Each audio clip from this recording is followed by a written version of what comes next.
Hello, this is part two of my interview with Kristen Longinus from the author of the book Will Travel for Vegan Food. So part one went up a couple of days ago, so if you haven't seen that, it'd be worth watching that first. Here's part two.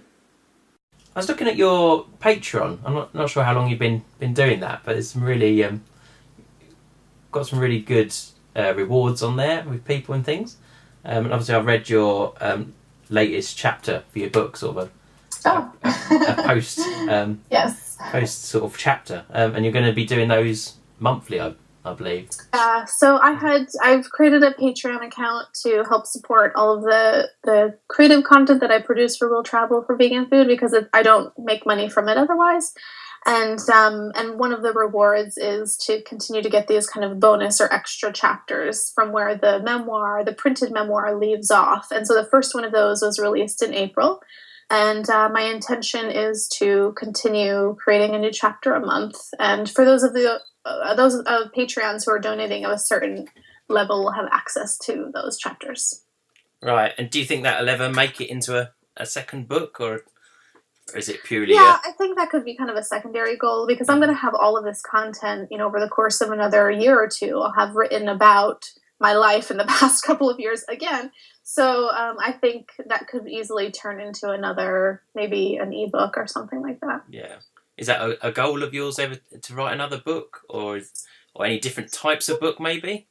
No, No, not really. I found the book writing process really challenging, and some of it was good. I did find it therapeutic in a lot of ways, but I didn't have any experience writing much at all aside from the blog, like the very informal blog that I had going. So it took a lot of energy and a lot of time, and it was so draining between writing and then the post kind of production stuff of the book, and then also planning the book launch, the launch itself, going on book tour. It was all kind of a 2-year process between the writing and going on book tour.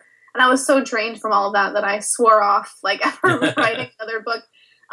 But I did last winter, I did produce an ebook to help other authors learn how to promote their books, because my background is in marketing. So I kind of married the two things on teaching people how to use free marketing resources to promote their books if they don't get much support from their publisher or if they're self-publishing.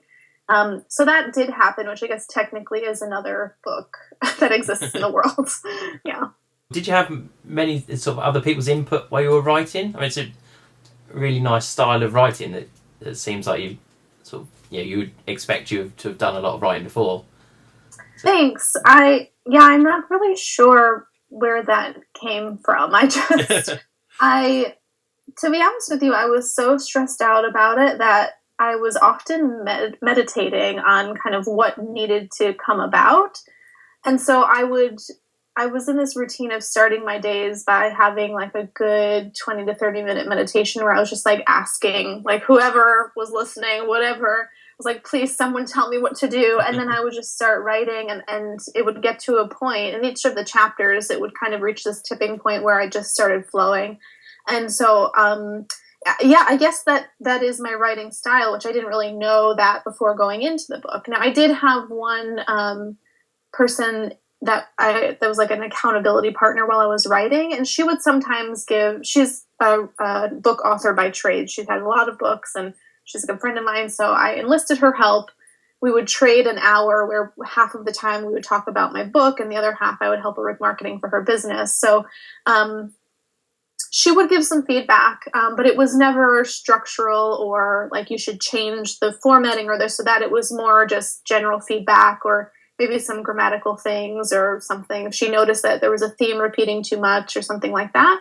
But yeah, otherwise that came out of me like it is. Reading your latest chapter, so a lot of that was written in Hawaii. Is that right, on the Big Island? Most of it. Yeah. Mm-hmm. Was that just, I know you talked about, is it Zoe, the friend that you, was that sort of the reason, just because that person was there, or was there another draw to, obviously Hawaii is a fair draw?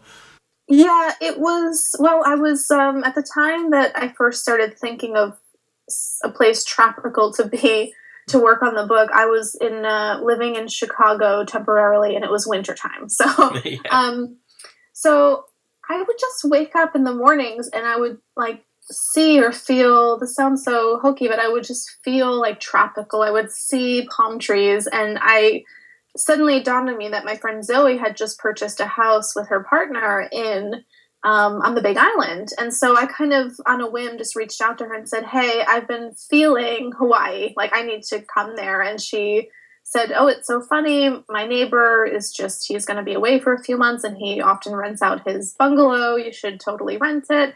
And it was a very easy and seamless process. And before I knew it, I had, booked his place for a few months. And so it was more kind of just a sense, a feeling of where I needed to be next, which sounds odd to say, but really that's how I've been operating the last few years. Is when the road trip started to wind down, I had a much greater sense of kind of tuning into my intuition, and that's largely about where I want to be physically on the globe. So oftentimes, if I don't really know what's next for me in terms of where I want to be, I'll just slow down a little bit and kind of ask myself like what feels right or what opportunities are coming up. And in fact, that's why I'm recording this with you right now from Vermont, because just last month I was house sitting here. I met the owner of a vegan restaurant here. We hit it off. I said, "I'm looking for housing." And she said, "I've got a room if you want to help me with marketing." And I was like, "All right." So I've been here for 2 days. Now I'm gonna be here for 5 weeks, just kind of randomly to live in Vermont and help this restaurant with marketing, which is great. That's brilliant. Have you got sort of future plans? Is there sort of a goal? Are you sort of kind of marketing's kind of goal driven? Are you the kind of person that would plan that far ahead? Kind of, yeah. I tend to plan like 3 to 6 months at a time, and this year in particular, my general focus or my basic focus is really on my financial situation because I still have student loans, and because of the type of work that I do, again with the nonprofits as well, it's not necessarily I'm not just like pouring money out of me. So my goal this year was to really focus on my finances, and that's been kind of the driving force in terms of staying more regionally near my parents, or this opportunity here where I'm not paying for housing, but instead doing a barter or trade type of thing. So to answer your question, I do loosely make plans, but I also try to kind of, I'll put something out there and envision what I want it to look like or what would be cool that happens next, but I also try to slow down and allow it to either happen or allow it to move me in a different direction, which has been a new process for me in the last few years, because before my road trip, I would classify myself as very type A, very much a planner, bullet point list, checking things off and needing to be really organized all the time. And I still carry that with me, which I think has helped through managing the road trip and beyond. But I've also learned that I need to kind of let that go a little bit so that I can enjoy the ride as well. So yeah, there's some planning involved, but I don't necessarily have any solidified plans. Tentatively, I'd love to spend a few months in Toronto this summer and then possibly Vegas in the wintertime, Las Vegas. Ultimately, I would love to have like a proper vegan travel show on an internationally televised network, and that's something I'm trying to envision as well. We'll see how that goes. Is that kind of your? Yeah, I've seen you mention that a couple of times. Is that like your big dream gig? That's my big dream. Yeah. Yeah. Is it? Yeah. Is there anything you're sort of actively pursuing in that way, or is it kind of? I saw a sort of audition tape on your YouTube channel. Yeah, well, a few weeks ago, a friend of mine, I had just for the first time said out loud, and I think it was actually on the Patreon page where I mentioned this too, where in the video for that, where I say, "Okay, I'm ready for the next thing. I'm ready to start like this vegan travel show. Let's do this." And it was only a week after that that a friend of mine tagged me in an Instagram post from Guy Fieri where he talks about this travel show thing that he's working on. And so I did apply. This was maybe even a month ago now, and I haven't heard anything. But it is a step in the right direction. I'm getting my face out there. I'm actually saying out loud that I want to do this now, whereas before it was just something that I would kind of keep in my back pocket and not really talk about. So yeah, it would be amazing if something like that happened. And once, I think I've got a lot of work stuff going on in May, and I think once May passes, I might refocus on pushing the Patreon account and trying to get the support up with that, so I can maybe just produce my own show if I don't get an offer from a network. Yeah, and that was kind of my next question. Is it's kind of the internet's changed a lot in the definitely last year, even where it's almost you can do better than the traditional networks. Certainly in a niche like veganism. Yeah, and I've been doing a lot of kind of they're video blog style video content on my YouTube channel, and or featuring restaurants that I go to. So I'm kind of dipping my toe into what that would look like already, but I would love to have a budget to do it on a more formal basis and actually hire a proper video crew and all that. Sure, make it a bit more high level. Yeah, that's cool. One other question I had, and it's sort of going back to your family a little bit. I read about your family adopted, or your dad pretty much adopted a cow called Dylan, and I just wondered if that's something. I'm not sure how many years ago that was. If that cow's still around, and if that's something your dad sort of has made a habit of doing. Has he done it again, or is that sort of has it happened in your family again? I know you've been travelling, so you haven't sort of got pets or anything. Yeah, so Dylan is still around. He still lives at Woodstock Sanctuary in upstate New York. Right. It's not too far from New York City. If you're ever in that area, you could easily drive to Woodstock. And so I guess he would be, how old would he be now? 11 or 12 maybe. It's been a while. And my parents will still go there at least once a year to go visit him. And the sanctuary also does annual Thanksgiving events. So instead of Thanksgiving, they'll do a crowd or a fundraiser where they'll invite people to come eat and meet the animals. And so my parents will often go to that event. As far as I know, my dad hasn't done that again. I haven't heard any other stories about that happening. I feel like it was kind of one of those once in a lifetime off chance random happenings, and it just everything kind of came together in that moment and happened really quickly. Without a doubt they've considered things like this before, but haven't really been able to make something like that happen. The next step would have been probably starting their own sanctuary, which they weren't quite ready to do. Have they taken any sort of steps further, I guess, in the vegan terms like that? You said about they're organising the Veg Fest events and things. Yeah, they're still involved in the annual Veg Fest that happens in upstate New York.